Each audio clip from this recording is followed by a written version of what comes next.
I'm gonna put it down, down, put it down, down, put it down, down, put it down, down. Hey, what it do, y'all? It's your boy E2 Blue coming back at you again. Back at you again. Back at you again. What is today? Thursday? It's almost Friday. It's almost the weekend, y'all. But look, check this out. So, we already know how things are ramping up in training camp. It's heating up, y'all. I think they're, 4 or 5 practices in. Got a couple of padded practices in. They had their off day. Was it yesterday? Yeah, so they were back at it again. Now, you believe that, like, in a couple of weeks, man, we're going to be playing real games. Real games. It's already the end of August. Like, I feel like I was just celebrating my birthday at the beginning of the month, and then all of a sudden now it's like it's almost the end of August already. It's today's the 20th. Like, it's crazy. It's crazy how time just flies like that. The unfortunate thing about training camp, though, and this is just with not just the Cowboys, but all teams right now, they're not able. It's going to be hard for these coaches to select players. It's going to be hard because right now they have to implement their offenses, they have to implement their defenses, they have to implement what they're going to do on special teams. And you have to do that without preseason games. So there's really no time to evaluate these young guys. I really feel sorry for the undrafted guys. Unless you just come out and show out, you know, you might make the practice squad or you might not make it at all. You know what I mean? It's really going to be hard for those young guys. So they're going to literally have to come out here and show and prove. And without preseason games, that's really difficult. Really difficult. And like I said, all these coaches throughout the league are going to have a difficult time trying to trim this roster down to 53. I guess they might be going with 55 this year. I don't know, but let's just say 53 because that's what we've been going with. So say if we got to trim down the rosters, it's going to be difficult because every team right now has 80 players. Now, we talked about Gerald McCoy and, you know, him not being able to play, and then they released him. I know some of you guys were like, oh, that's cruel that they did that. No, because it was in his contract. He already knew that was coming down the pipe. But Gerald McCoy wasn't worried about that. He was more worried about, you know, he still claims to be a Dallas Cowboy. And, you know, hopefully if he rehabs and gets better, the Dallas Cowboys are more than likely re-sign him, depending on, because they already said that, you know, we'll re-sign him if, you know, he clears out, he checks out, you know, after the season. So we'll see what happens. But, you know, we're not going to gun for that because, again, we know this guy is, 31 years old. This is his second time having a quad injury like that. So you really don't know what the dynamic is when it comes to that. So, Lyle Collins, I want to talk about Lyle Collins. Now, Lyle Collins wasn't in practice. Lyle got into a car accident. Now, there were reports out that said it was serious. Some said it was minor. But the main thing is he's okay. He's not hurt. He's not dead. You know what I mean? Like he's good. You know, he obviously wasn't at practice because he was in a car accident. Now, where was you going? Because I thought that all the players were in the bubble. I thought y'all was supposed to be at the hotel at the Omni. So I thought they was at the Omni. I don't know what's up with this, you not being with the team thing. I don't know. Maybe you went to McDonald's or something. I don't know. You know, them offensive linemen, they don't care. He probably went to McDonald's or something and it was like, damn, got to our car accident on the way back. But the point is he's good. He's okay. You know, they were kind of mum about his injury. I don't think it was an injury. I just think that he was just not in condition. So they just kept him out of practice. But again, they need those young guys to come in there and get some reps too. Now, them young guys like Brandon Knight and Wyatt and what's the other guy? Terrence Steele. Oh, they was getting their ass demolished by D-Law and D-Law and Alden Smith. They were giving them hell. And you talking about these young guys, you know, going against like premier pass rushers in the league. Come on now, you can't expect them to block these guys. So I mean, it's just, the defense is going to have their way. Now, it is giving Dak an opportunity to be able to just command the pocket and make some adjustments and, giving him basically some looks that he's going to get against good defenses in the league, like the Rams. I mean, you're going to get Aaron Donald coming up in a couple of weeks, playing the Rams in SoFi Stadium, so in their brand new stadium. So, that's going to prepare him for that pass rush. Now, we know the starters will be back. Tyron Smith came out of the practice. He nothing serious. He just had a pulled hamstring, just tightened up on him a little bit. Look, a lot of these guys are gonna have pulled hamstrings or tight soft tissue injuries, just minor stuff because of the situation, just because of the simple fact that they haven't played football since December.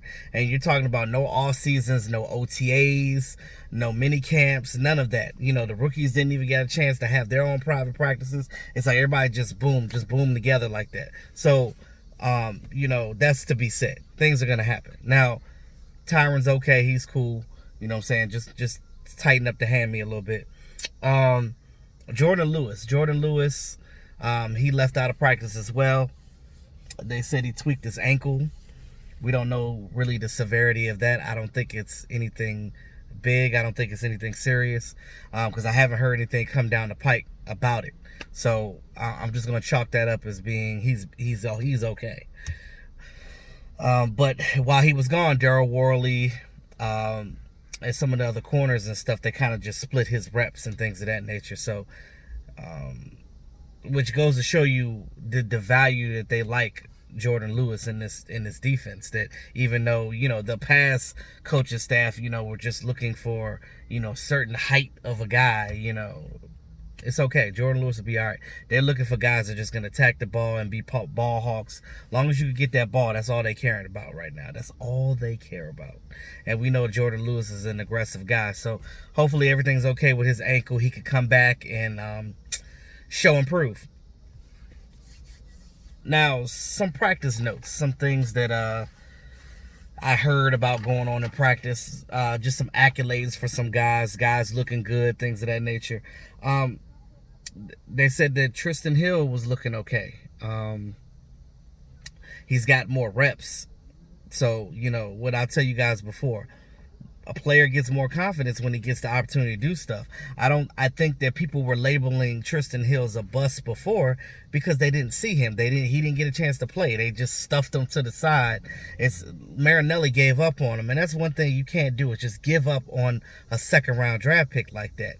You know what I mean? Like, you know, some guys take a little longer than others to get through. Look at DeMarcus Lawrence. He didn't really show out to be a good defensive end until his damn near his third year in the league. So, I mean, come on now. You gotta give these guys some time, especially, you know, if they're switching a position or if they're doing something different that they never did. I mean, some people's transition to the NFL is different. You know, everybody doesn't learn as fast as a guy like CeeDee Lamb. Speaking of CeeDee Lamb, he just comes in there and he just like he's been in the league for a long time. He's a very smart player. That's why he was picked first in the first round.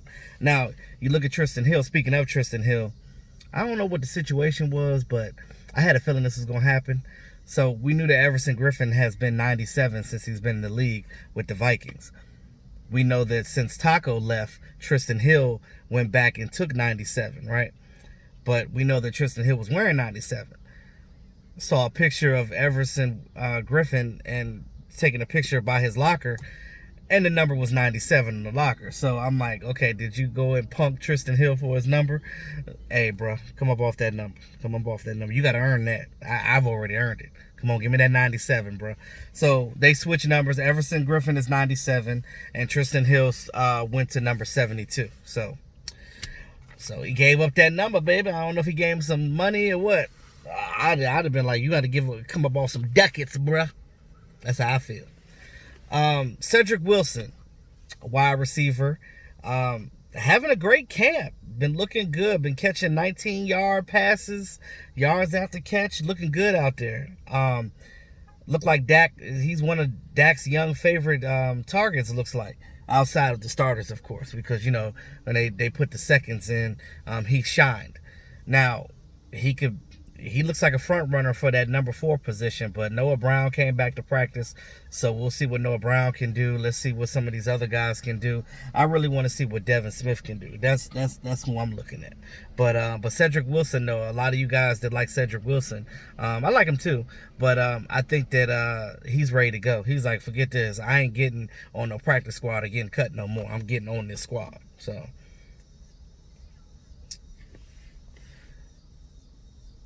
So yeah, Blake Jarwin is out there looking good at practice. He looks quick off that line. We talked about those seam routes that he used to run with the last coaching staff. They're gonna be doing more of that. And again, the way that this offense is gonna be spreading these defenses out, look at it like this. When you spread these defenses out, that middle of the field is gonna be open. So those tight ends are gonna have place to run. They're gonna look, and I'm glad that we're finally using tight ends to what they're originally doing. We don't have great blocking tight ends on this team. We haven't had a great blocking tight end in a long time. But if you know that this guy is good at something, why don't you just utilize him to his ability? If he's a pass catching tight end, goddamn it, he's a pass catching tight end.